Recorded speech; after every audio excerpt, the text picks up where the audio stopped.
Live at Lunch. Live at Lunch with Ott and Hanny on 104.5 ESPN, Baton Rouge. What the hell's going on out here? Now, here's Jimmy Ott and Charles Hannegriff. Yeah, for some reason or another, you sound a little taller on radio. Is it live? Is it live? Is it live? From the original walk-ons, Burbank at Nicholson. Welcome to the Thursday edition of Live at Lunch. 104.5 ESPN Baton Rouge. Charles Hannegriff, Jimmy Ott, Max Gotro, Jordan Kitchen's back in the studio.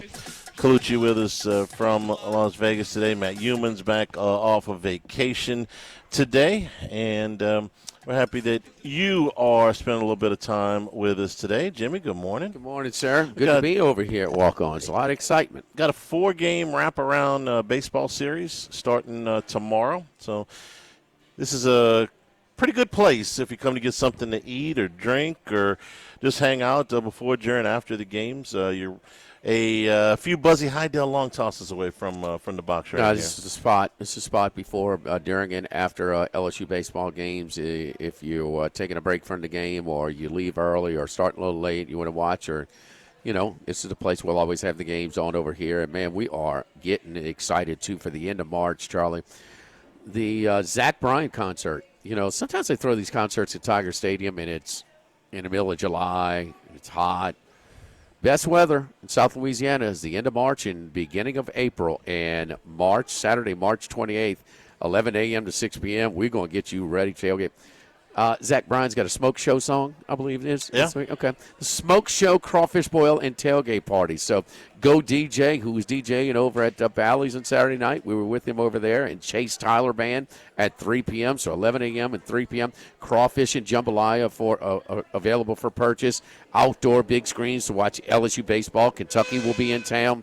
Softball game, they're in town as well. Rain or shine, so pregame starts at right here. And for the Tiger, the concert starts at 7 p.m., so awesome weather, rains. And guess what? Every pre-sale ticket, you get an entry to win a pair of Zach Bryan Club seats. So nice. You talk about awesome. General admission, $15. VIP, $110 over here at Walk-Ons for the Smoke Show, Crawfish Boil, and Tailgate Party before the Zach Bryan concert at Tiger Stadium, Saturday, March 28th. Last night, LSU gets a win on the road against Ole Miss. Double overtime, 106-99. Was a close game throughout most of this contest. LSU was down a point at the end of the first half. They had the lead into the latter stages of the second half before Ole Miss had a shot in the air to win it in regulation. Went to overtime, missed, had a shot in the air in overtime to win it, missed it. And LSU in the second overtime was able to break through. It was a huge night for Max McKinnon, who finished with, in my opinion, the best offensive game that any LSU player has had this year, 34 points. He had 4 3-pointers in the first half. And in the later stages of the game and in the overtime, he made a number of nice driving shots. And as usual, makes most of his free throws. McKinnon was exceptional last night. But LSU shot the ball really well as a team. They shot 50% from the floor. They shot 52% from three-point range, and they made nearly all of their free throws at 86%, so all that was good. Ole Miss matched them for a lot of this game. The defenses for both of these teams have struggled, and that's an understatement. Ole Miss was able to run that baseline pick play over and over again that LSU couldn't stop, and LSU ran the middle pick and roll as well as you can run it at times, and Ole Miss couldn't stop that. And then, again, both teams shot the ball pretty well, although Ole Miss didn't kill it from three-point range in the second half. So the Tigers get a win on the road. Both of these teams were struggling coming in. LSU had lost 5 straight. Ole Miss had lost 9 straight. And the defensive woes for both teams were big reasons for those losing streaks. So they're about to put a bunch of points on the board last night. LSU showed some resilience in winning the game in double overtime by 7 to snap the 5-game stretch. If you count the spread that was available most of the day last week when we told you on this show 6 days ago, and some buddies of mine, texted me and thanked me for getting down to LSU against Alabama. Alabama opened 5.5. It was at 5.5 for quite some time, and then it went off at 7.5. But if you have that 5.5 number or 6.5, LSU's a perfect 10 for 10 covering on the road and not covering at home. They even tried to switch up their routine last week before the Alabama game to try and mimic what they do on the road. Go to practice and then come back a little bit later for some film study and things like that. Not quite the same when you're looking to get a break from your hotel room in the same building. You come as going home and then coming back to campus and things like that. But anyway, they were trying to they've identified that for whatever reason, they're playing better on the road than they are at home. McKinnon was, would he lead them in scoring, assists, rebound? He didn't lead them in assists. Jalen Reese, who I want to talk about here. But he's had a really good game. What? On a decent team, he might be a nice piece, but highly inconsistent. So he was the star of the game last night. Yeah. Okay. He hit a lot of shots. Some were shots that you can get off in normal games, and some were some poor defensive. But nonetheless, and so what did he do the game before?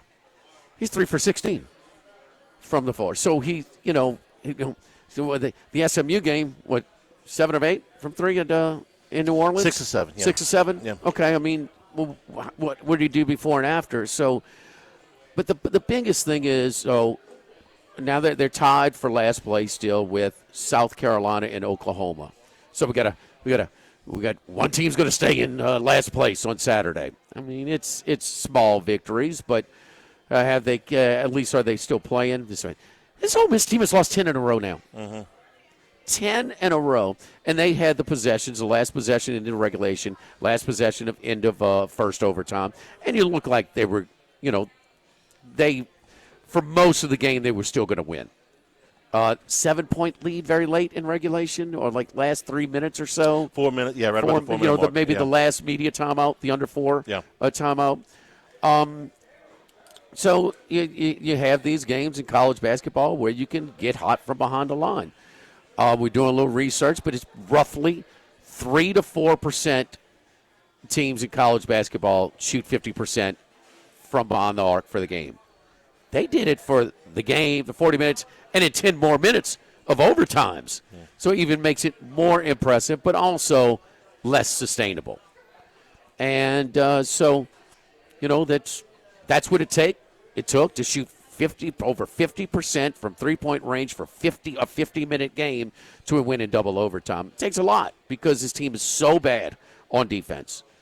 So many easy buckets for Ole Miss last night, and that makes it very difficult. And that's why this team is so bad, because they make it so hard on themselves to win games because their defense is so bad. And we talked about that. We did it on Football Sunday after they beat SMU. We were sitting there. There was a little bit of optimism at that point. It's like, it's the only real team they played at that point. Okay, but this is in December, and SMU is a good team. They're a tournament team. Yeah. Okay, they're not a great team, but they're a 500 team in the ACC, which is not as strong. They're going to make the tournament, I think. Okay, they're kind of flirting with disaster. At any rate, it's the best win that they've got by far. And what did I say? I said, look, they don't have a lot of outside shooting. McKinnon has to shoot the ball well for them to put up points from behind the arc, and he did that night, and he did last night, and so that's great. I think the kid's a nice player. He's, and he had a great game last night, though. They left him open for some shots in the first half. Down the stretch, he made some tough driving shots. That was great. I asked Scott Rabelais a question yesterday, and I don't have to pose it to you. I know what your answer is. And my question to him was, has the decision already been made on Matt McMahon? Because I get conflicting stories about whether it is or not. And Scott kind of, I don't know. I said, well, it shouldn't be. And the reason I said it before the game yesterday, and I'm going to say it again, the decision basketball-wise on Matt McMahon should have been made, okay? Ole Miss has lost 9, now 10 in a row. Oklahoma is in last place. Auburn has lost 6 out of 7, and A&M has lost 5 out of 7. They're sliding. Okay, they had good starts. They've been sliding of late. Don't let these 4 games, even if they win them all, which I don't think they will, but even if they win them all, you have to look at the whole big picture, and the whole big picture that is done. So don't let these games. I'm glad they won. I'm happy for the kids. You know, they played hard. They deserve to win. Good for them. Did they finish last or second to last in the league last year? Second to last. South Carolina was blown by a game. Okay. The big picture, the whole deal, the recruiting, the scheduling, the fundraising, all that all has been done. Okay, so I asked that question for a reason. Don't let the last 4 games, and I didn't know they were going to win last night, 50-50 game. Well, same thing with the rest of these games. They got a chance to win them all because none of these teams are playing particularly well. Don't let this cloud the whole picture. Take the whole thing into consideration. All the wins, all the losses, all the recruiting, all the fundraising, all of the everything when you're making a decision on Matt McMahon. We've been pretty clear about where we are on that. They were second to 15th out of a 16-team league last year. Yeah. They're tied for last right now. Yeah. That last night's game included. Yes. That there's no sport on that campus that you can that somebody can survive that, much less 2 years before when you don't even sniff the tournament. And when this comes out, you can't go 4 years without sniffing a tournament, right? And continue. And when this comes out in a couple of weeks, whatever they decide, I won't be wild about it, but at least I'll understand if they say, "Hey, look, we're out of money." Okay, if they say that, we're out of money. But don't tell me, the program had made some strides in the last 2 weeks of the season, or they had people hurt, because I'll run you the numbers of what the hurt kids would have given. Save that excuse BS for somebody else, man. So don't tell me. Tell me. Listen, we're out of money. We got to keep. Okay, I mean, bummer, but okay. At least that. I can get my head around that. I know what they've spent in the other sports. I know what they just finished spending in football. If they say, "Look, we're out of money." Okay, again, bummer, but at least I understand that. Don't tell me that the basketball's getting better based on playing teams like this, because it's not. It's not. You're 0 for 4 on making to the tournament. The also thing you talked about Texas A&M. You talked about how you mentioned, I think, we're hot, or then they're not so much. On their last 7 games, it's directly correlated. They're 0-5 against teams that are projected in a tournament. They're 2-0 against teams that aren't. You have a divide between the top 11 and the bottom 5. Oklahoma might be a little bit better. They've had some real tough luck loss. I mean, they could have flipped 2 or 3 of those results, and they'd probably be in a tournament right now. But you're last. You're last. Yeah. And including last night's game. I mean, is beating a team that's lost 10 in a row going to flip everything around? No. Oh, everything counts. This game counts. Everything counts. Everything counts, including the empty seats. We've been doing this a long time. Joe Dean may have had his faults, but Joe Dean's best quote ever: "I hire the coaches, the empty seats fire them." Do you have less excitement? Max is not going to the games anymore. Max, okay. Who is more optimistic than Max? He's given up. I mean, so you're going to have less next year. How about the crowd last night at the Pavilion? Think they're excited? Looked about like the crowds in Baton Rouge. I mean, it was. DePaul won last. It was fun game. It was really entertaining game. Oh, the entertainment level. It was great. They but played. Curly Hallman well. is widely viewed around in the LSU community as the worst coach to ever come through. You got more resources to. I mean, look, it's his SEC record was around a third. The low 30%. McMahon's not catching him. 4 years now. And don't tell me you inherited this. We see guys inherit stuff. They got a lot of first-year coaches doing very good. How about the guy in Virginia? Yeah, he took over a team that had a losing record last year. Right. First-year coach, Ryan Odom. They're 1 game behind Duke in the ACC standings, 15 games in. Yeah, Okay, the first year thing. We know the first Will year thing Wade. is done. The NC State's going to go to the tournament. They haven't had a perfect season, but they're going to. Don't give me that what you inherited. No, that's BS. And I couldn't tell you that McMahon would have been a bad fit here, but bro, part of your job is fundraising. And he just doesn't. He just has not embraced that. No, the resume was fine when they hired him. You're not catching Curly Holman. I'm sorry. I mean, so if you don't have the money, but I mean, I in all due respect to Scott, when he brought it up, I think I almost choked on my water. I mean, like, what? If they rally and they still make okay, you're in last place. With DePaul's win last night, they've beaten three teams with winning records. With DePaul's win last night, DePaul had lost last night. It would be.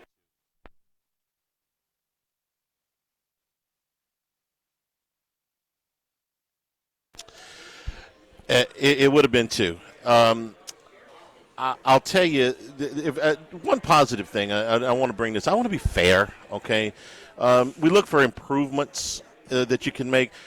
The team, not really that much. They're still not playing any defense. They shot the ball well last night. But Jalen Reese, on an individual basis, has played a lot better. This is something we look for with freshmen, okay? Player development.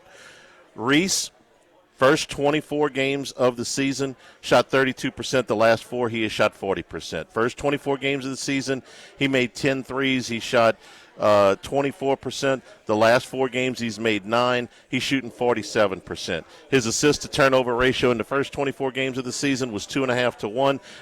Over the last 4 games is better than 7 to 1. And last night, he played 47 of a possible 50 minutes, had 10 assists and 1 turnover. He is better. He's done what you want freshmen to do. Didn't play a lot at the beginning of the season, got some time, took his lumps. He is playing better. So, when you look at, hey, is there any player development? Okay, there's one. I don't know if there's a bunch of it, but there's one. There's a freshman that is playing better in late February than he was in early January, and I'll give him that. I thought he played pretty well. Rashad King was starting over him at one point because he just wasn't very good. But, yeah, there's been a massive improvement for Jalen Reese. And Rashad King is an experienced player. He's kind of what you think. They got an experienced roster. Yeah, and Reese is one of the guys that's not. He's a true freshman, and he has improved over the course of the season, especially in the last month. That's a positive. Of the you talked about McMahon's resume, 4 years now without going to the tournament. There's only 2 coaches that I could find that are in similar paths in Power 5 basketball conferences. Shaheen Holloway has not made the tournament at Seton Hall. This is his 4th year there. He is on the hot seat coming in. Yeah, they're not going to make it this year. They're going to miss it as well. And then also Cincinnati, their coach Wes Miller is in his 5th season. They have not made the tournament. Yeah, I heard that today too, and I'm surprised because Cincinnati's got a pretty good basketball tradition. So those are the only 2 that have Oscar Robertson. A long time. 4 years or more at their school, at a Power 5 school, that have not made the tournament yet. Cincinnati's one of those teams, we may get to this topic later, that since NIL, a traditional basketball, a really good program, has gotten worse. 3 straight losing seasons, and now it's going to be 4 in conference play since NIL. They had never done that in the history of the program. So we got to get a break, but even I'm listening to Neuheisel, and yesterday they had Slay on, from the SEC Network, and Slay said, I just don't know if there's enough to go around at LSU. When a baseball program that's going to Kim Mulkey's sort of thing, and we've heard that, and Verge is kind of putting that out. So I hear that stuff, but. And then Neuheisel says, they wanted Will Wade. I just don't know if, McMahon ever had a chance. I'm like, it's not $0.2 million player budget, man. Now, they had to pay more than others, and they went the age thing. And on paper, they looked improved and looked like they might be able to, do something on paper. But his teams don't play defense, dude. You had to shoot over 50% from three-point range to win in double overtime against a team that had lost 9 in a row. They don't play defense a lick. And if you want to talk about code, what they do, they make it way too tough on themselves.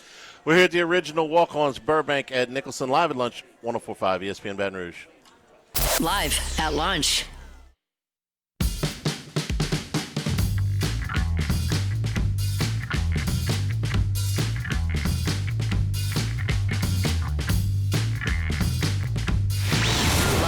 Lunch with Ott and Hanny from the original Walk-Ons on Burbank on 104.5 ESPN, Baton Rouge. Show's available on demand, 1045ESPN.com, LouisianaSports.net. Handycast up on YouTube right now with LSU Baseball. Brought to you by Supreme Rice, celebrating their 90th year in business here in 2026, supporting our Louisiana farmers. For more information, go to SupremeRice.com. Jim, you watch a ton of college basketball, right? Great card last night. It's a lot of fun. By the way, the last 10 games on the West Coast, 10 for 10, home team covered. Is that right? Yeah. Wisconsin blew a big lead at Oregon. They did. They did. I don't know that when you watch a night of college basketball, you say, well, I saw something I've never seen before.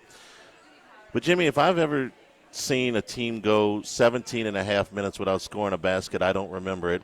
And I've certainly never seen a team coached by Rick Pitino go 17 and a half minutes without a field goal.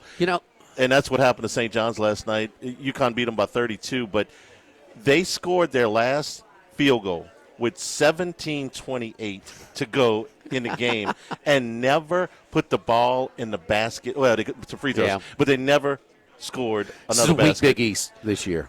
It really is. And, we talked about it with programs, that transitioning to the and we saw this coming. We talked about, some hot coaches and some Big East coaches that were looking to get some SEC jobs because they could see the handwriting on the wall. No football money coming in over the overall athletic department. We're going to slip. And you've seen it, man. Some good programs. Man, they had like 300 people right at tip at the Georgetown Marquette game.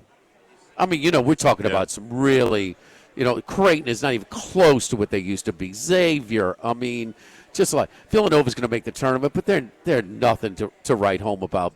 Charlie would talk about it a lot, and, a lot of experienced sports gamblers and handicappers that we bounce ideas off of each other in a revenge aspect. And we all think that revenge means more in the college game than it does in the pro. But you have a wide range of opinions on just how legitimate that revenge angle is. We brought it up yesterday. Yeah. Did that revenge angle work last night? Very much. Gonzaga avenged, they're 25-point favorites, but UConn and Gonzaga in some revenge spots. What about combined 73 points last night? And St. John's celebrated that win against UConn. Well, it was very publicly celebrated. Standalone game, Friday night, got great ratings in Madison Square Garden, number one media market. They were talking. It blew away pretty much every NBA game that's been this year. It just drew a great number, and it was a great game. It's when they have the Garden and St. John's, and Patino's good, but I don't think his roster's quite as good as it was last year, and a lot of people criticize him for not having a good point guard. Now, the white kid is coming on and kind of steadied it a little bit, but he's far from exceptional from what they've had last year. 22-6 on the season. That was the mother of all clunkers in the second half last night. Even UConn's not as good.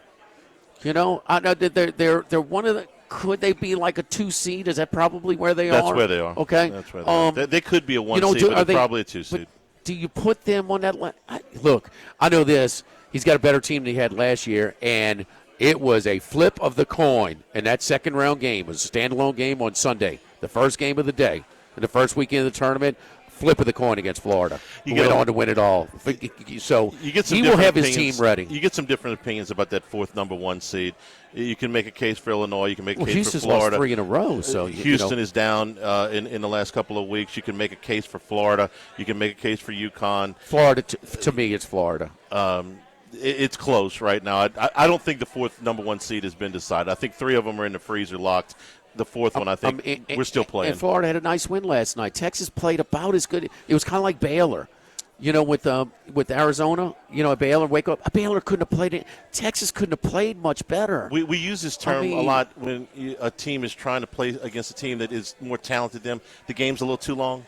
For 34 minutes, Texas was right there. In the last 6 minutes, Florida showed why they're the better team. Texas hung with them for 34, 35 minutes, and then the game was too long for them. That's what I saw. It applied last night. I'm not sure. I think it's you just can't maintain that super high level like they had for that long. I mean, ultimately, they did it for 34 minutes. And they could, and that's just hard to play at that level Florida's really against good. a team like that who's interested in playing. Yeah. It was very early. Texas got the attention of Florida. It was just a high-level game. So very similar path. Those two teams were no matter which inferior rosters playing at home. Crowd was into it. Just couldn't pull it. Just couldn't play a complete 40. But this Florida team, they got up. For a team that's a reigning national champion, Charlie, they got an edge to them. They got they're not going to go in like last year into Athens and fall behind by 26 because they're disinterested.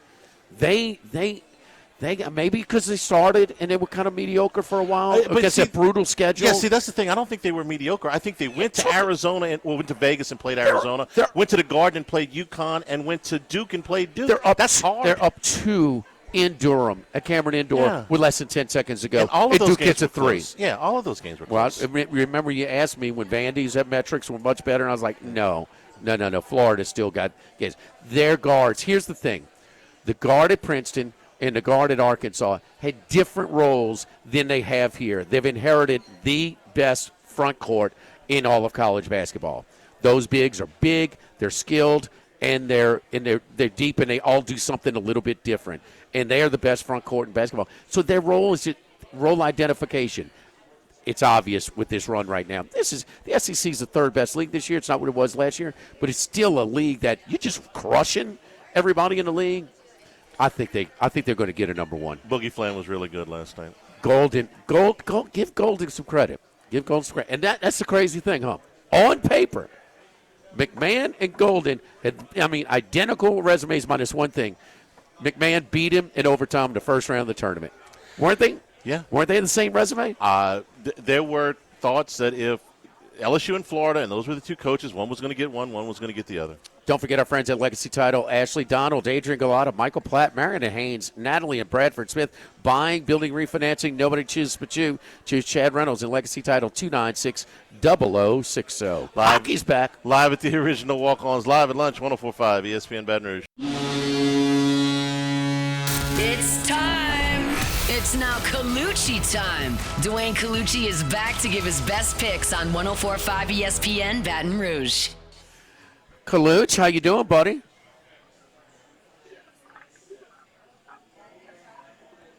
Dwayne, you with us? It sound like a little click. Okay, we'll reconnect with him, Charlie. Yeah, we'll tell you that we're brought to you by the Thibodeau store, the Pierre Port store, open in La Rose and La Place as well.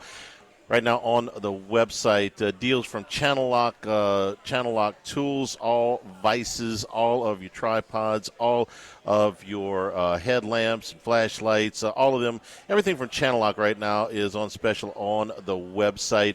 You find a number of deals there. All 4 of the properties are accessible at thethibodeaustore.com.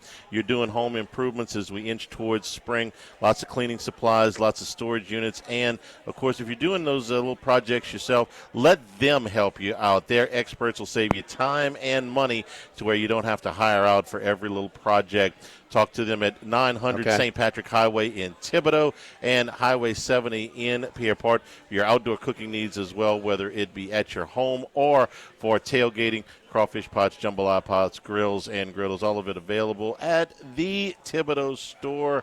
Open daily until 5:30 and open at 7:30 in the morning, thethibodeaustore.com. I think Colucci was so excited about USA hockey and then the return of NHL hockey. Man, he's having a hard time catching his breath, right?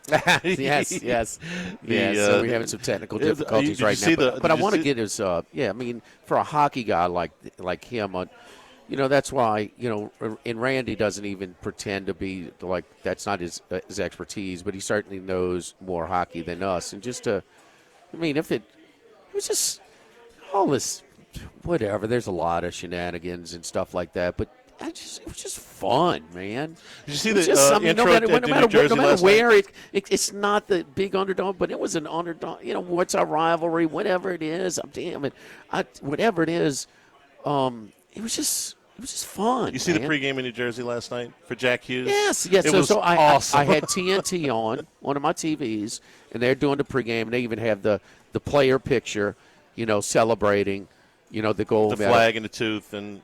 No, with they just this Oh, was with their, all of this them. was Okay. their backdrop. Okay. Their studio backdrop Okay. was the team picture after the gold medal, and so they went live to the Devils game, and he addressed the media before. It was cool, man. The place just went absolutely crazy. Yes, It was awesome. Yes, Great atmosphere. And he's saying all the right things. Yeah. Kaluch, man, I'm sorry about we got you now, buddy, but man, what was going through your mind watching that gold medal game on Sunday morning?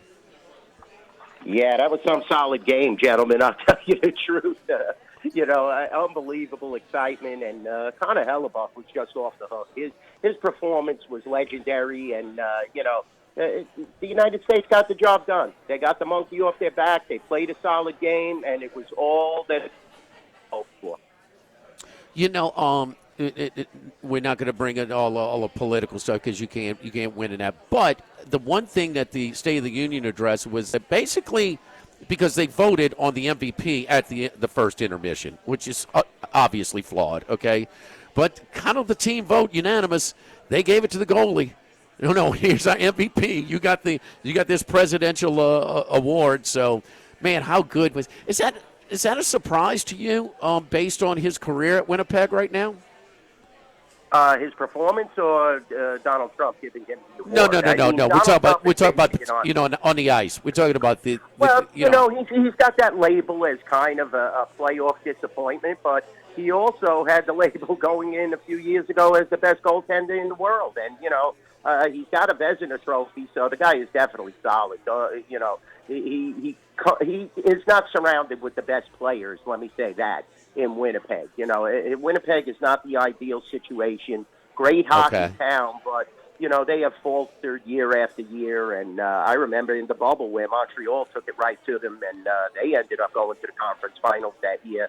And he's been somewhat of a disappointment in playoff competition. But that performance to shut down Canada was just amazing. I mean, had Nate McKinnon all flustered and frustrated.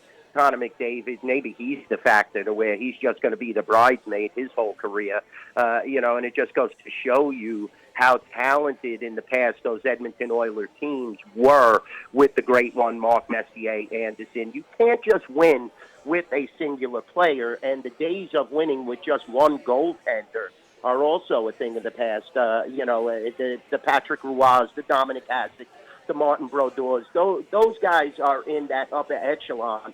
And that's why they are considered. So Kaluch, where would you put this rivalry, or is it? I mean, because Canada had won the majority of the games. I mean, it sure seems like it's alive and well now. I mean, the U.S. was really excited to win, and they were not. Went out there. I'm sorry. Where do you think this rivalry is now in hockey between the U.S. and Canada? He dropped again. Okay. Been a rough day. Challenge, huh? Little bit of a rough day in Vegas. Oh man! Get to watch any of the hockey last night? After I watched the Devils thing, I was all on basketball. But I did watch I do watch the. I watched a little bit of Tampa Bay, and they jumped on Toronto 2-0 because they had the Russian guy who was well rested. Who's considered one of the best players in hockey, and Pop. So I'm sorry, Kaluch. Jimmy, I didn't hear your question there. Yeah, where are we right now with this U.S.-Canada rivalry? It seems like it's pretty appointment viewing at this point, huh? Well, it's such a difficult scenario because you don't want to bring politics into it, but these countries are at each other's throats now, and it just makes for an exciting product. You're not going to see this until we get back to the Nations 4, and hopefully you'll have 5 or 6 if Russia comes to their senses and, they can. Oh, no. So and you're talking about massive superstar power. So, definitely the right teams were the Final Four teams. Outside of Sweden, I didn't like the way they structured the tournament. It definitely can. 'Cause But, U.S. are massive hockey rivals. It has shown how many great United States players there are now in NHL, and basically why a Canadian team hasn't won the Stanley. Yeah, for sure. For sure. I mean, And players are coming the world, so keep that in mind. All right, let's get to the card tonight. We got hockey again. We don't like to have our buys scheduled when we're in the middle of a hot streak, but we can't change the schedule. So let's try and pick up where we left off before the break for the Olympics. Who are we looking at tonight? Yeah, definitely. I'm going to bounce back with the LA Kings tonight. I think that they will have a bounce-back game. The Vegas Golden Knights played tremendous last night in the third period. It was just incredible to watch how they were able to impose their will. Brendan Saad was amazing, and they were able to take control from the Los Angeles Kings. But you did start to realize how much Artemi Panarin is going to mean for the Los Angeles Kings in that line with Kopitar and Kempe. So, I think the Kings definitely, they need victories now. You have to understand, there's only a third of the season left. Minus 110 tonight at Caesars Sports, and most around town. I think that's a good price. Edmonton, once again, on the road. The Oilers, what they bring to the table. They bring a high-powered offense at times, just that goaltending. And I just believe that this is a good spot after a long, hard, grueling battle in Anaheim last night for Edmonton, which they lost. The Kings to bounce back in this game. I mean, it's not much of a travel, but it's still a back-to-back on the road for Edmonton. And I'm liking the Kings' chances. My Montreal Canadiens tonight, they need to start to win games as well. They want to keep pace with Tampa, who already got 2 points, playing at a massive level. And Montreal now is 8 points behind in second place, but they want to keep pace, especially playing at the Bell Center tonight. Minus 145 at Caesars Sports and the resort at Summerlin here. And definitely this should be a good spot. Most of those young kids from Montreal were having a great time during the Olympic break. A few of their players, Kapanen and Suzuki, Slavkovsky, made basically the all-star team, as you want to call it, for the Olympics. So the guys that were playing in the Olympics for Montreal were playing at an exceptional level. 2 of them medaled, and Slavkovsky was just very disappointed there, after playing so well in those first 3 games. But then you have Hudson, Demidov, and, Cole Caulfield just resting. So I think Montreal should be ready for this game. It's all according to the goaltending with the Canadians, guys. The Islanders have played fabulous this whole year. Patrick Roy is definitely a Coach of the Year candidate, but I think Montreal has a little too much firepower, and they're going to come out on edge looking to crush in this situation. Okay. Yeah, also the third pick, we'll go with the Devils. Another bounce back. They had a tough loss last night, but I think Jack Hughes is very hungry coming off of that Olympic heroism. Gave a great speech. It was just such a great feel. And the other guy that I told you guys about 2 months ago, Tage Thompson, was unbelievable last night, beating the Jersey Devils in New Jersey. So, he had an enormous game. I think the Devils will bounce back, even though it's a back-to-back, traveling to Pittsburgh. I think Pittsburgh is going to start to come back to earth a little. They played over their head tremendously in the first half. Look at their record. And I don't think they have that level, and especially missing Kid the Kid now for about 4 or 5 weeks. That's going to hurt. All right, so the Kings, and these are the lines that y'all have, the Rampart and South Point, the Caesars lines. Kings minus 10, Montreal minus 145. No South Point, Caesars Sports. What's no that? More South Point. We ain't at Delmar yet. Okay, Montreal minus 145 and New Jersey plus 40. So the 3 plays in NHL. So I don't know, man. But I guess it was just like everybody else, every other sports book in the country. It was all American money for that gold medal game, huh? Yeah, we got crushed at the resort at Summerlin and Caesars Sports. So, it's always tough when the United States is riding high. We also have the expanded betting menu, so we had action on the women. So, it is what it is. You got to take it in stride. The Olympics only comes around once every 4 years, and it was just tremendous to see those boys, State of the Union address, receiving medals from the President of the United States. Just a great overall feel for this country and an uplifting, because how many kids the target on our backs now, and it was a great showing in Italy. proud of the boys and just tremendous. Man, I could see me and you back in the day. Look, you on the turntable. I'm on the fog machine at that party in Miami. Come on, man. Just put us to work, There huh? you go. Huh? We need those dookie gold chains, as they used to call them. That big-ass gold chains. Dookie chains. I love it, guys. I love it. Man, them guys. But you know what we want in our athletes and our sports and we want them to care. Ain't no doubt, man. Them cats. And look, Sweden and Finland, man. I thought it was a great tournament, Kaluch. Now, look, it finally fell away. The U.S. come up a little bit short in previous, to Canada. But, minus the Russians being there, which they would have put up a hell of a fight. That's just, man, those teams fair. What do you think they do next time, real quick, before we go to break? The overtime format. What do you think? You think they stay with the 3-on-3 and maybe go 10 minutes, 5-on-5 before 3-on-3?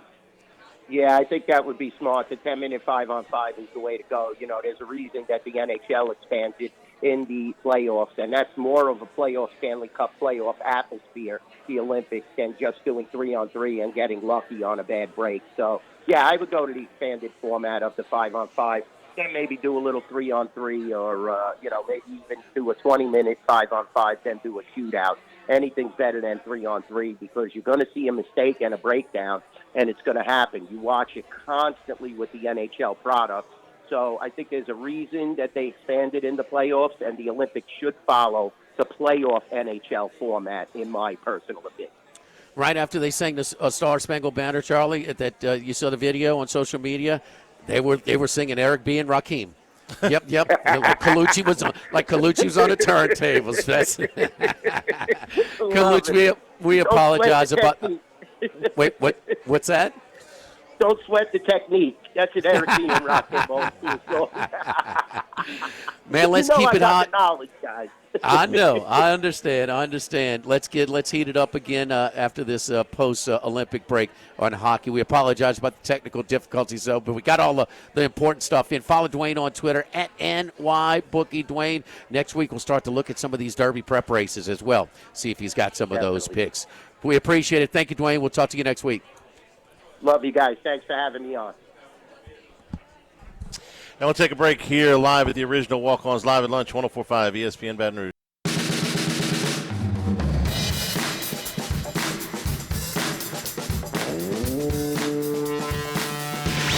Live at lunch with Ott and Hanny from the original Walk-Ons on Burbank on 104.5 ESPN Baton Rouge.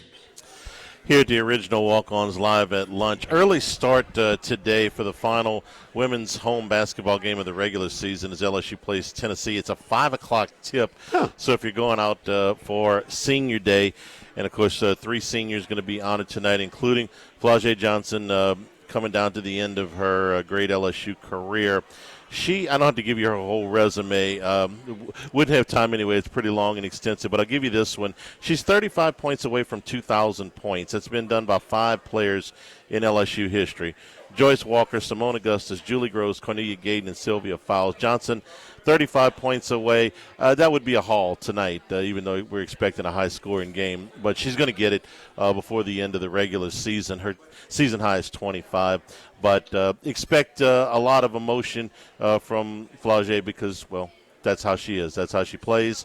Always has, and a big crowd favorite. So senior day for the LSU women's basketball team tonight against that old perennial rival Tennessee, who is falling on hard times of late. So you remember the Ole Miss game? Was it last week, the Ole Miss game? Last Thursday. Yeah, and a lot of the pink in the stands in the coaches' cancer foundation. And Flau'jae donated some of her own cash toward the fund. So you see a lot of athletes, trying to do things and trying to drum up other people to support it, but taking money out of her own pocket. She has been a very, very likable student athlete that's come through LSU. Tigers are looking to keep hopes alive for a number 1 seed. They got to finish strong. Tennessee has lost 4 straight in 5 out of 6 coming into tonight's game. 5 o'clock start at the PMAC. Live at Walk-Ons, the original. Live at lunch, 104.5 ESPN Baton Rouge.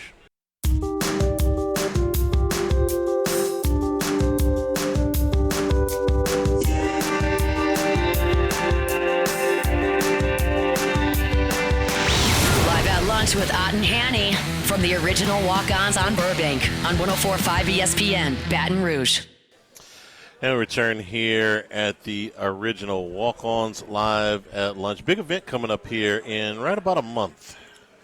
Best weather of the year is last week of March, first week of April, and man, they have nailed it for the time for this Zach Bryan concert at Tiger Stadium. Saturday, March 28th, concert starts at 7 p.m., but we are going to make it an all-day event, starting out with DJ, a Go DJ at 11 a.m. here at the original Walk-Ons, Chase Tyler Band at 3 p.m., crawfish boil available for purchase. We're doing crawfish boil and a jambalaya cook, in addition to our regular menu that's available over here at Walk-Ons.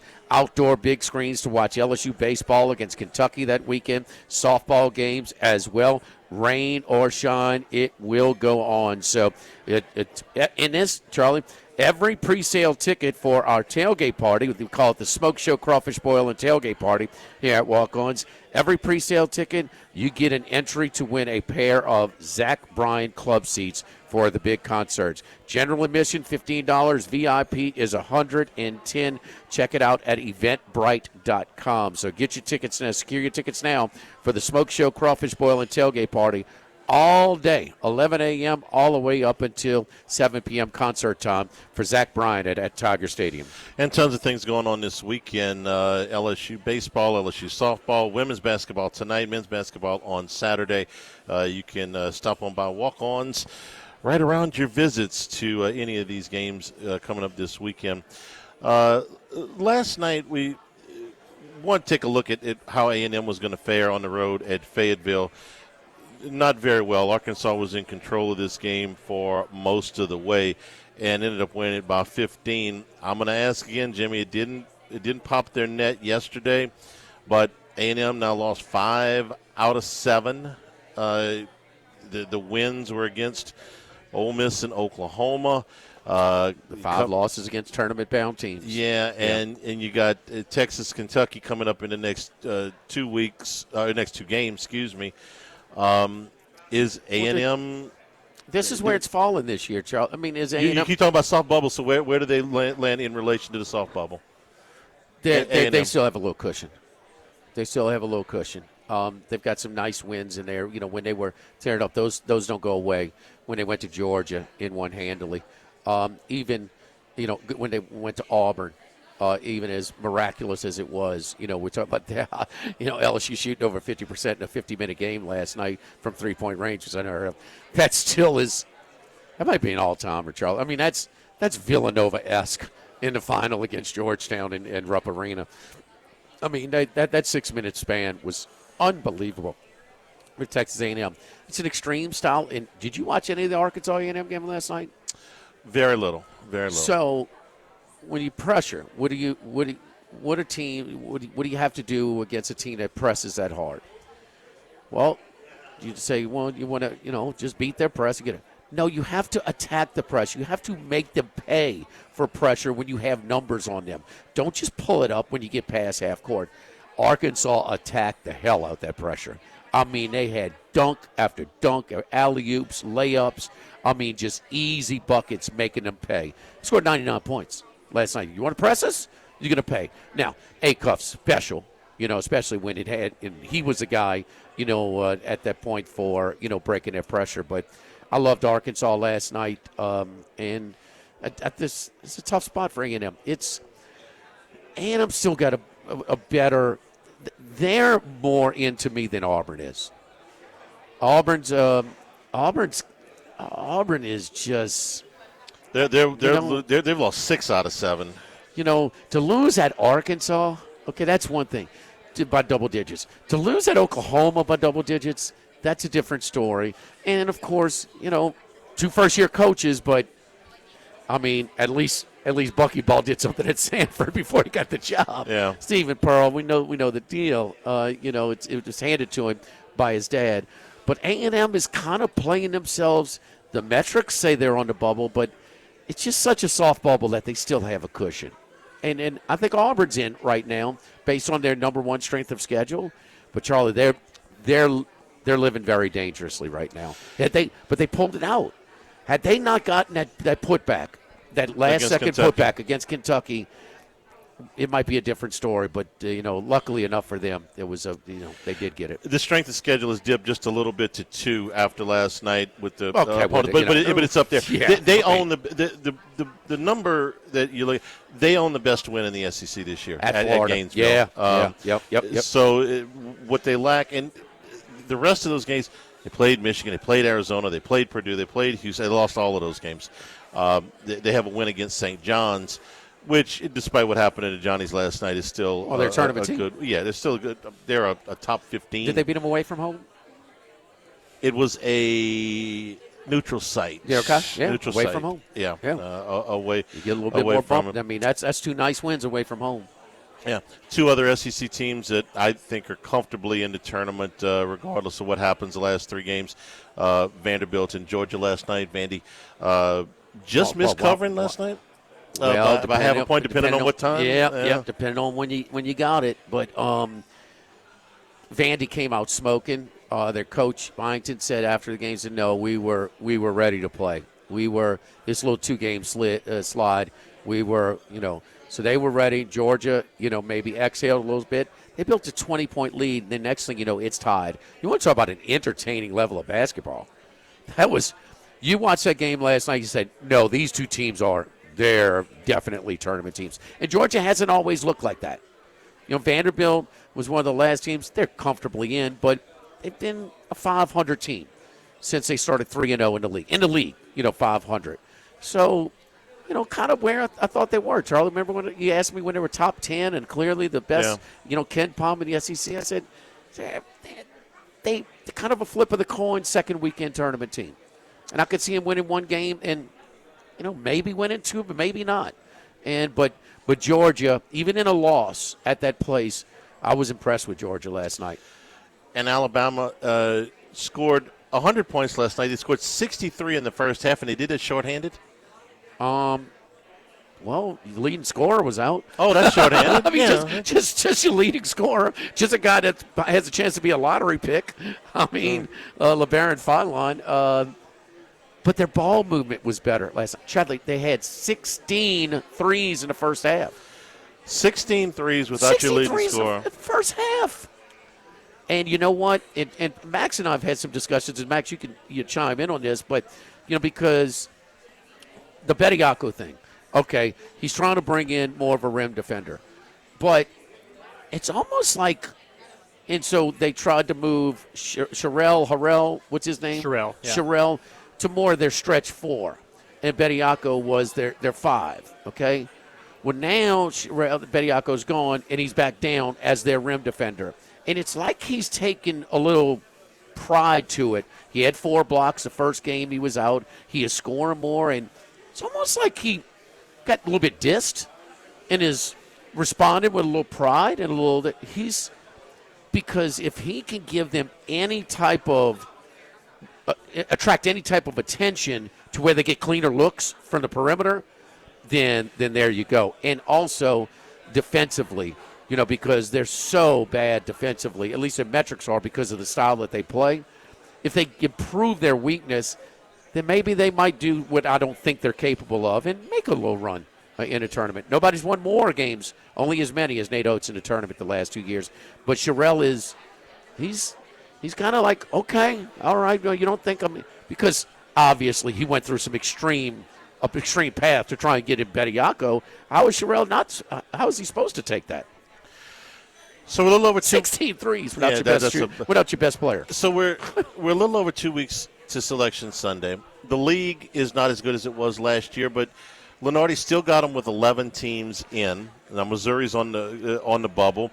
Auburn, Texas could play their way back into it, although right now they've got, like you said, a little bit of a cushion. My question is, who has a real chance to, besides Florida, which is obvious, who's got a chance to, if you had to give me, besides Florida, 1 or 2 teams that have a great chance to make the second weekend? Or are there more than that? I told you, Arkansas? My most dangerous team is Arkansas. Okay. I mean, ACUF is just so good, and their roster is so good. I mean, they showed again. They flexed their muscles again. maybe it's just payback from beating Kentucky as a double-digit favorite dog last year, that they got payback this year. But that's a bad loss to lose at Kentucky on your home floor. But I love Arkansas, and we're not gonna debate how good Acuff is. And I mean, you get a guard who he creates for himself and the team, and that's just special, man. You see and he likes to. He's so good on those alley-oop throws. They love throwing it down. There's some other guys in that roster are really good. I just don't think Tennessee and Vandy and some of Kentucky, certainly not Texas, Georgia. I just think that Tennessee and Alabama are the next little tier, in my opinion. I think they're a little bit stronger than Vanderbilt and Kentucky. And I agree. And I think it's Alabama. It's a notch ahead of Tennessee for me. Just because they can do what they did last night. They've got that potential. They can go out and they can put up big offensive numbers. They don't always, okay? But they can put up big offensive numbers. For Tennessee, the Rick Barnes teams have always, at least in my mind, been predicated on defense, which they're not as good this year. They're not as good and I know Ahmed is a fantastic player, going to be a lottery pick. So I got to give him credit for that. But he can't control a game like Acuff. No, obviously. No, he's not, he doesn't have the ball in his hands as much as Acuff. Well, some are crying for him to get more touches too. So especially with the matchup zone that Missouri played against them 2 nights ago, that they struggled with. Their scoring was down in that game. They thought that Ament was the guy that was a versatile guy that kind of could go into paint in that sort of mid-range game and create it, and they just didn't get him as many touches. If you're betting over under game SEC teams in the Sweet 16, should the total be 2.5 or 3.5? If you have to set a line or over or under. Well, you got so many teams, so it's got to be 3.5. 3.5. Yeah. Because it's 11. Yeah, and I think you got a solid 11 in there, and that's where they are. After that 11, it's just a dip. That's your break-off point, So you got 8 that are locks. Then you got those 3 that have cushion. We're talking about Auburn, A&M, and Missouri. Missouri's got to avoid a bad loss at Starkville on Saturday. I'm going to put Texas in that group too. Yeah, that's fair. Those teams have beaten up on those 5. To get there, but they've taken care of business. So Texas and Texas A&M and the other, they're winning the games that they're supposed to. Missouri's got to show a little maturity after an emotional win, and I think that Gates has been there long enough. And then I like them on Saturday. We're looking at a short number, about 1 or 2, in Starkville on Saturday. Double buzzer beater to beat Oklahoma. That's the difference between them being in and out right now. That's the thing about it. That's the difference. If they lost that game, they'd be out right now. We were at Bally's that day. Yeah. I'm still trying to figure out how Oklahoma lost that game. So is Oklahoma. I am still trying to figure out how they lost that game. Double buzzer beater. Don't forget our friends at Relief Windows. Windows, vinyl windows, storm impact windows, or wood windows. That's right. If your homeowners association requires wood windows like mine, you got to get the wood windows from Relief Windows. They're treated. They're to last to these extreme weather conditions. So. It comes with a warranty. I mean, you got to go with the Relief Windows if you're doing wood windows. But they also have doors, exterior sliding glass doors, French doors, siding, the vinyl siding or hardy plank siding, shutters, interior, exterior shutters, and we even do shades at Relief Windows as well. For windows, doors, siding, shutters, and shades, check out all of our inventory online at reliefwindows.com. Give us a call. We're open 8 a.m., 5 p.m., Monday through Friday, 288-8138. Relief Windows. Live at the original Walk-Ons, live at lunch, 104.5 ESPN Baton Rouge.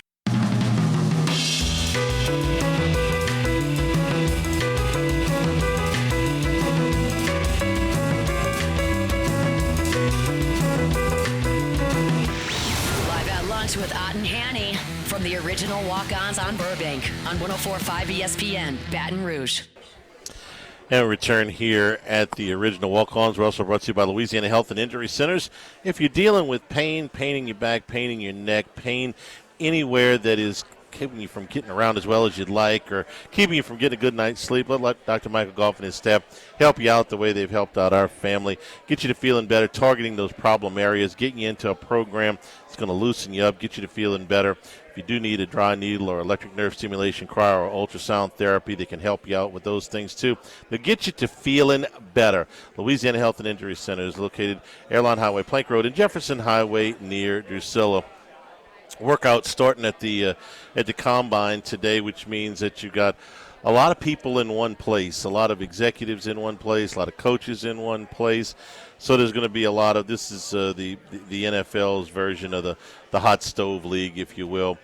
If you're looking for a quarterback, and there's plenty of teams that are, and we're not talking about the Raiders who are locked into Fernando Mendoza with the number 1 pick, but the news continues to just kind of trickle out. What would they play? What they used to play on the morning show? Would you rather?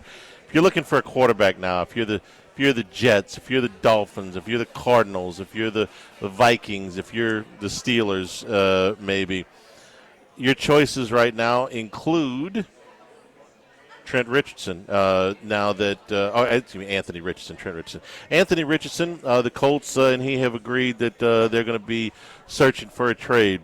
If you're willing to put up $30-35 million you can per season, you can probably sign Malik Willis, who's a free agent in Green Bay, and it will be a free agent. Much? That's what they're saying. And Miami is a big player here because the coach and GM were both in Green Bay with him. They're both very familiar with him. Would you rather that?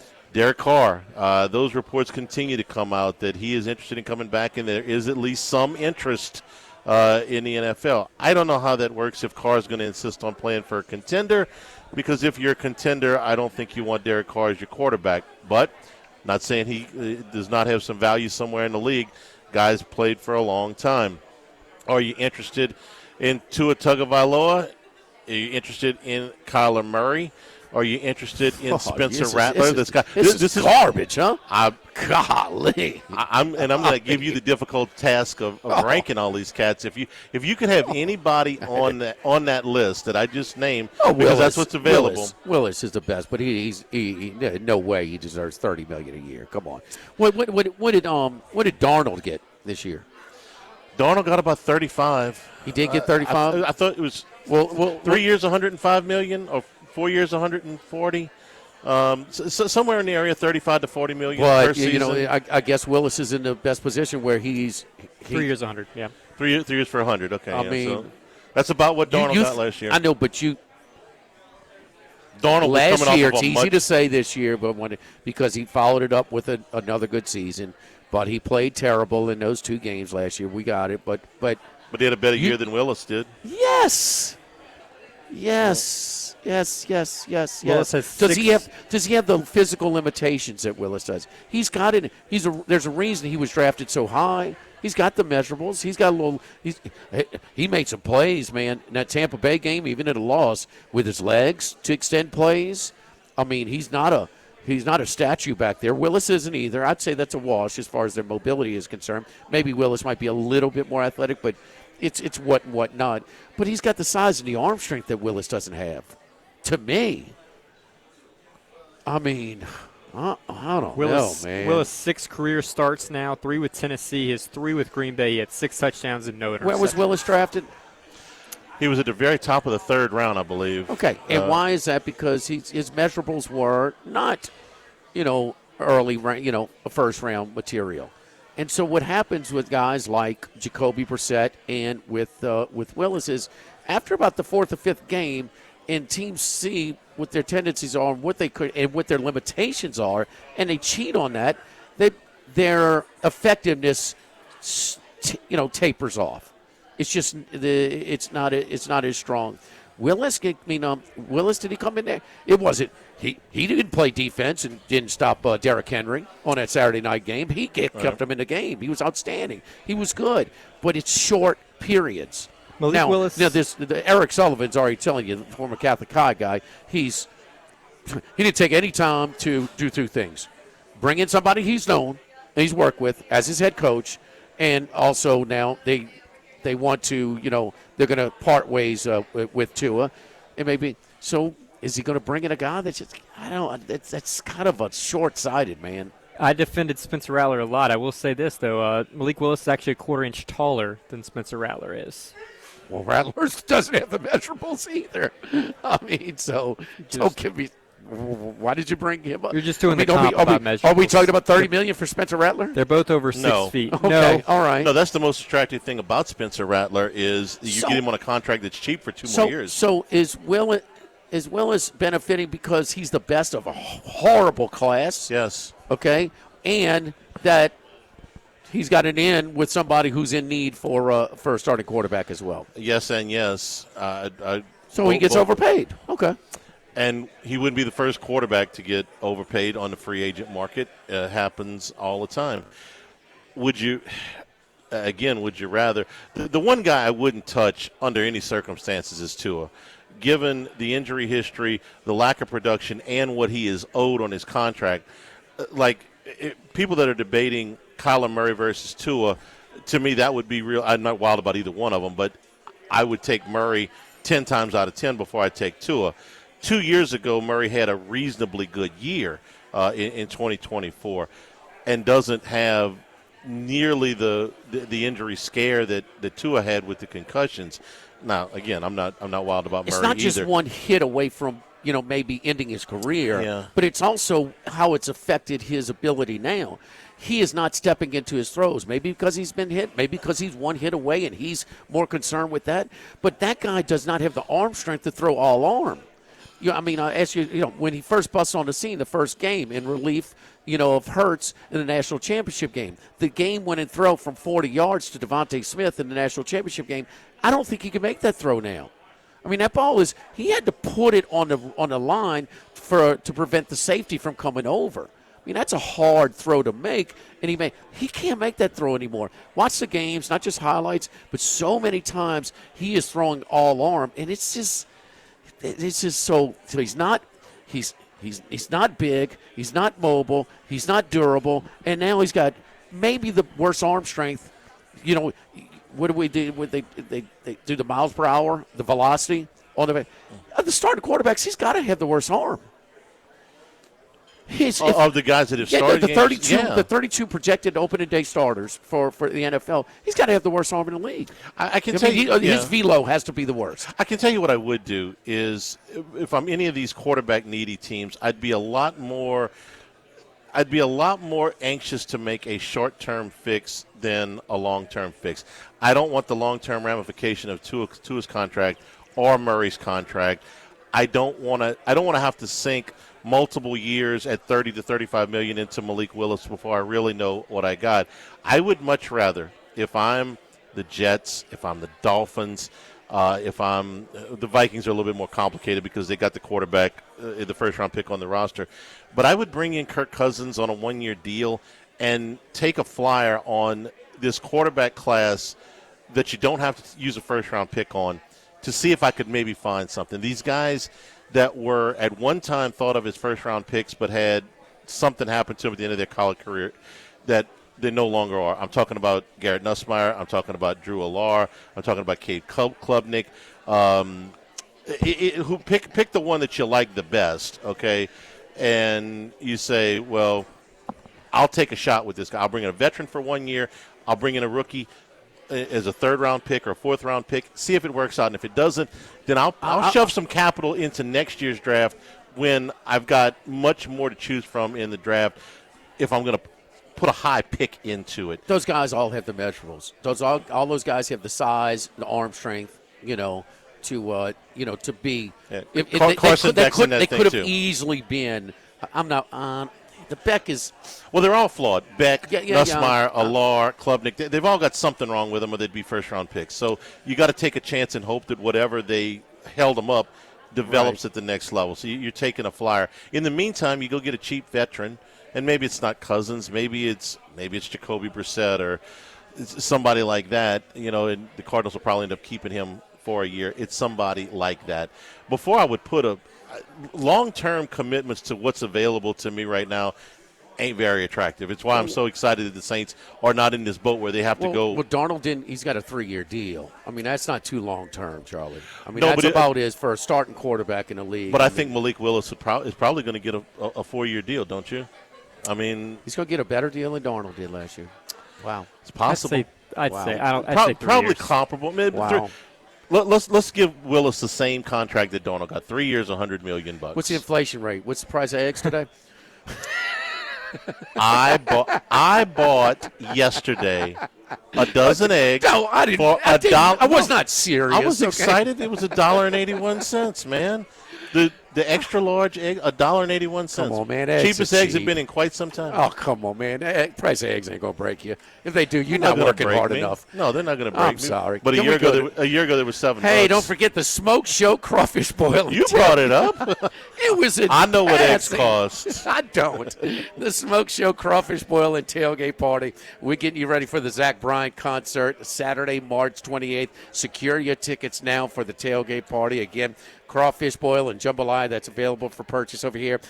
DJ starts at 11. Chase Tyler Band, live band. After that at 3. We're leading you all the way until 7 o'clock. Showtime over at Tiger Stadium. Zach Bryan, last week of March, first week of April is the best weather in South Louisiana, and that's what it's going to be over here. That's Saturday, March 20th.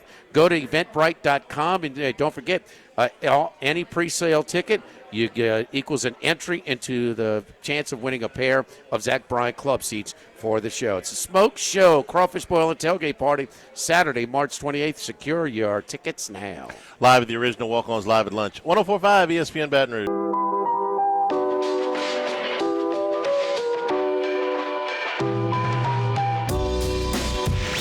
Live at lunch with Ott and Hanny from the original Walk-Ons on Burbank on 104.5 ESPN Baton Rouge. Live at lunch. Max, what's going on in golf? The Cognizant Classic, aka the B League, the G League of PGA Tour events. Austin Smotherman has the lead, 9 under par in the first round. He is done for the day. One-shot lead over Nico Echeverria, who has quite a gap with the rest of the field. The rest of the field had 4 under or worse. So 4-shot gap between second place and the rest of the field. But Austin Smotherman currently with the lead mid-first round at the Cognizant Classic. I got a bet with myself. If anybody is on the lead at any point today that I've heard of before yesterday, I get a bonus. Well, have you heard of Smotherman? You have No. not? Not before yesterday. I Not before doubt yesterday. anyone's going to get better than 9 under. Smotherman's a kind of a cool name, but no, I hadn't heard of him. Kepka's the G League now? Koepka's the standout name, I guess, but he has to play in some events that he wouldn't otherwise play. He's in double secret probation, right? They had look. This has been a bad field for a while now, but they had quite a few withdrawals early in the week. Monday they had Adam Scott, Ben Griffin, some of the bigger names, relative, I guess, the better players in the field that ended up bowing out, including Jacob Bridgman, who won last week.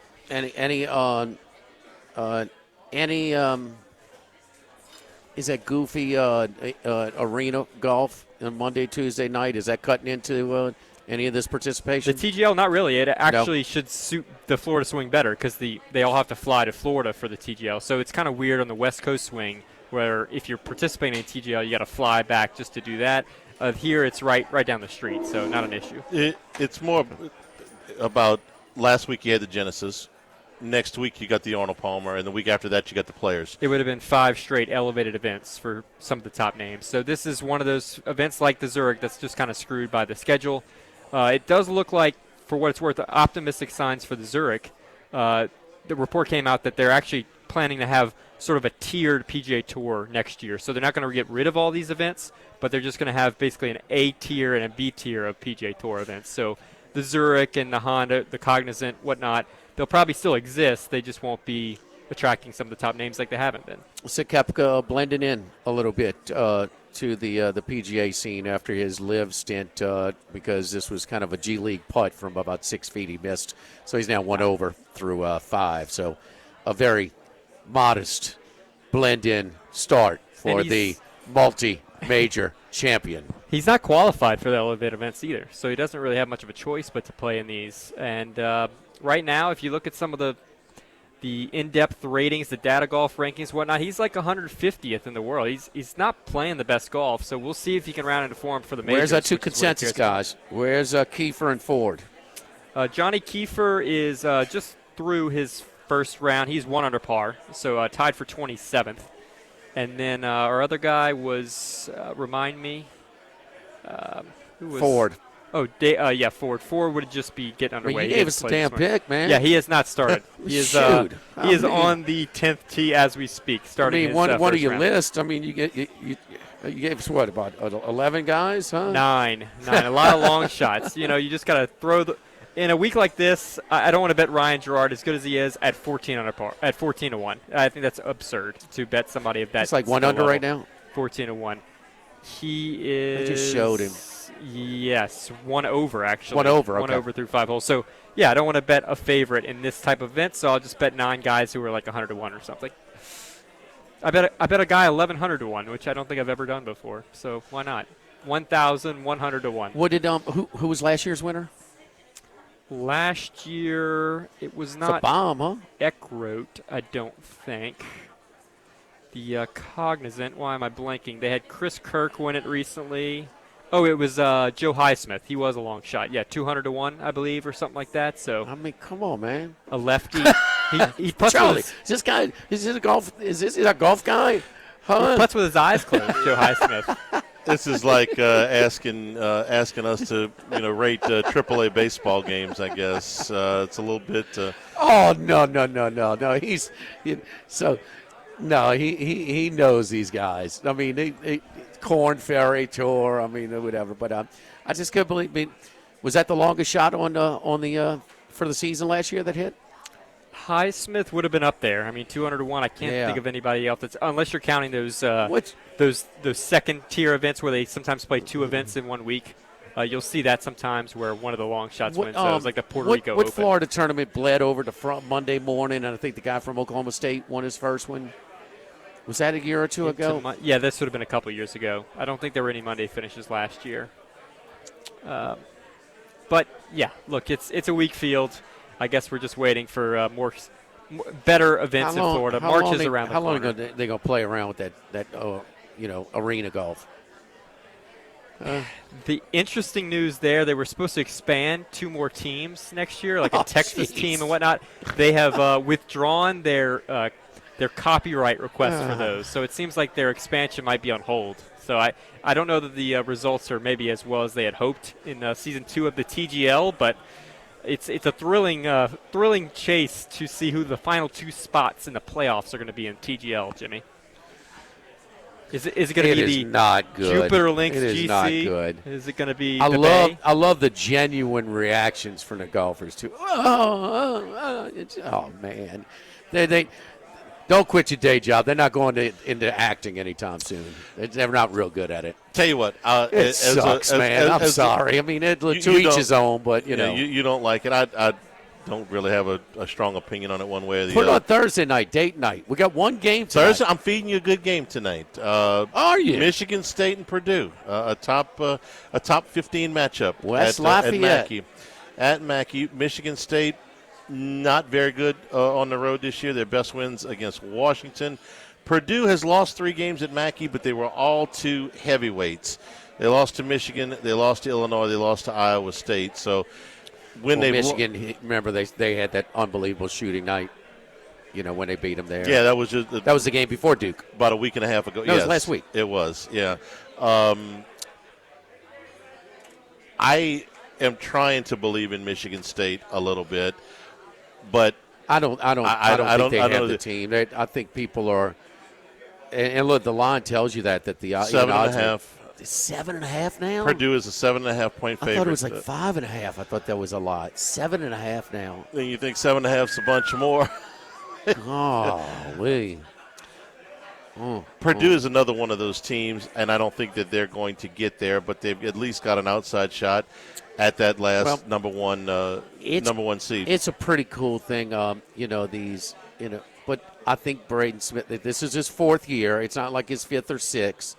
Where he's going to break a record. But Bobby Hurley played 4 years at Duke and started from jump. They played in a lot of games.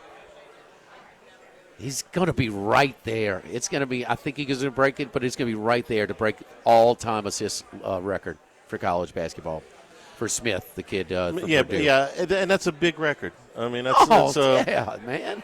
This is not an obscure shooter out of the, it's not Missouri even Valley an extra, year and a half to pad the stats and stuff like, no, COVID. So, no, this is – now, are they playing a few more games maybe than that era for Duke? Maybe a few, but they can't possibly play any more tournament games. I mean, one of them they were one and done, but, I mean, Duke was playing 4 to 6 games every – did they go to Final Four every year? Hurley was there? No, Jason Kidd and Cal beat them Hurley's senior year. Is that right? That was in second-round game? Second-round game. But they won it all the 2 years before that, and the year before that they went to the finals. So wait, Jason Kidd beat Duke or Kansas? They beat Duke. They may beat Kansas, too, but they definitely beat Duke. Because he only played 1 year. Yeah. Okay. It was 93.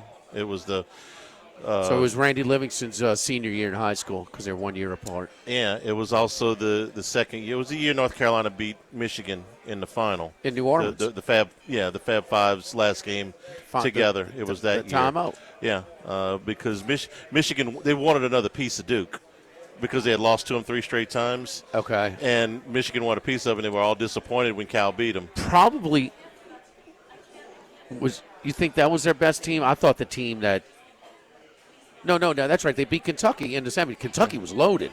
That was Jamal Travis Ford. Mashburn was their best player that Travis year. Ford was. Yeah, they had really good. Kentucky was really good. Patino, right? Yeah, and Mashburn was their best player, and the Fab Five. That might have been the best game the Fab Five ever played. Was that semi against Kentucky? It's certainly one of the best. Their freshman year, the regional final against Ohio State, who was the number 1 seed, was good too. But they were not.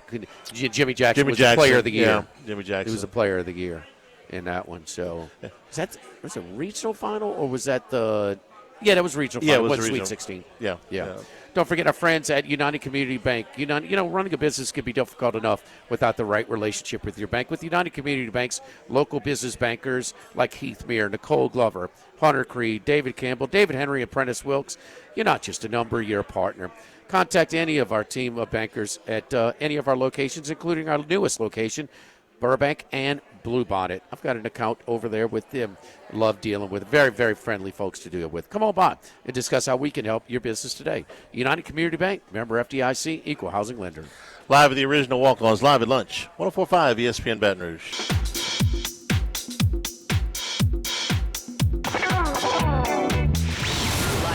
With Ott and Hanny from the original Walk-Ons on Burbank on 104.5 ESPN, Baton Rouge.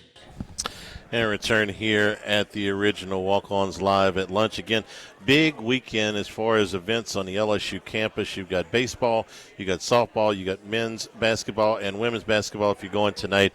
Again, it's a 5 o'clock start for senior day against the University of Tennessee. Good news for the LSU baseball program with the update that Jay Johnson gave a little while ago on Cade Arambidi, who left the game against McNeese early. He is expected to catch tomorrow night when the Tigers play, and that they will hold Chris Stanfield for the rest of this weekend to make sure he's 100%. Stanfield with a hand injury sliding into a base a week and a half ago. So he will sit out, but Arambidi is back.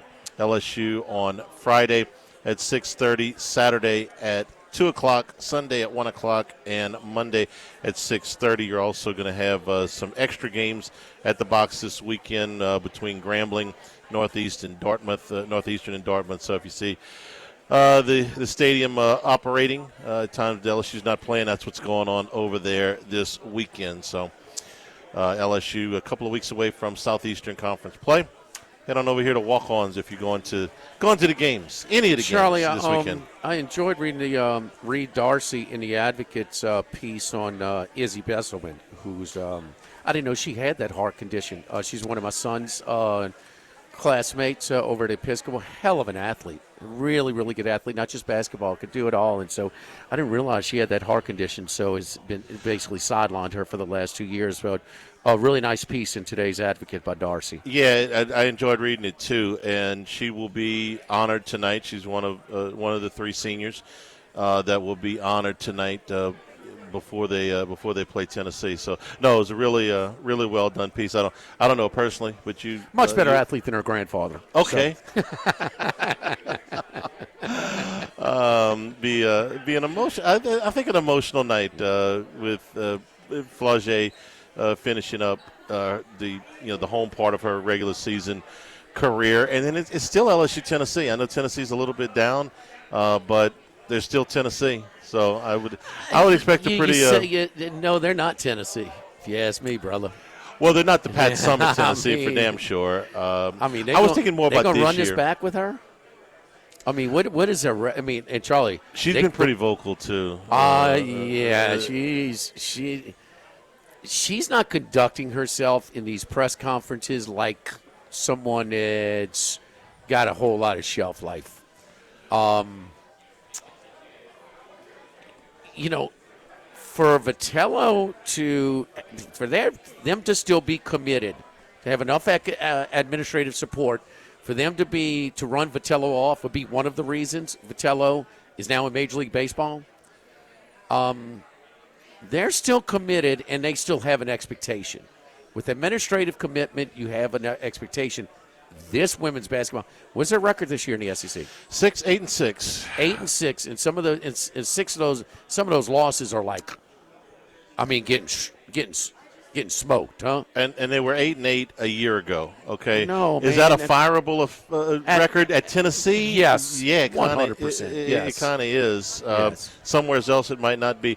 When they went to South Carolina, that was the one where it really rankled. They lost by 43, and they got blown out by UConn as well. UConn's undefeated, clearly the best team in the country. UConn's a bigger favorite than what South Carolina was has been the last couple of years. Yeah, and to win it all. They lost to UConn by 30. They lost to South Carolina by 43. So if the record again somewhere else, that might be fine. At Tennessee, 16-14 in conference play. No, and they're likely to. There's a good chance they close 8-8 again this year too. They finished the season at against LSU. Vanderbilt. Yeah. No, Vandy's already beaten them, right, in Knoxville? Yeah, so you got 5 in the country. Yeah, and so then, it's going to be 8-8 again. Yeah, they're not going to be Vandy in Nashville.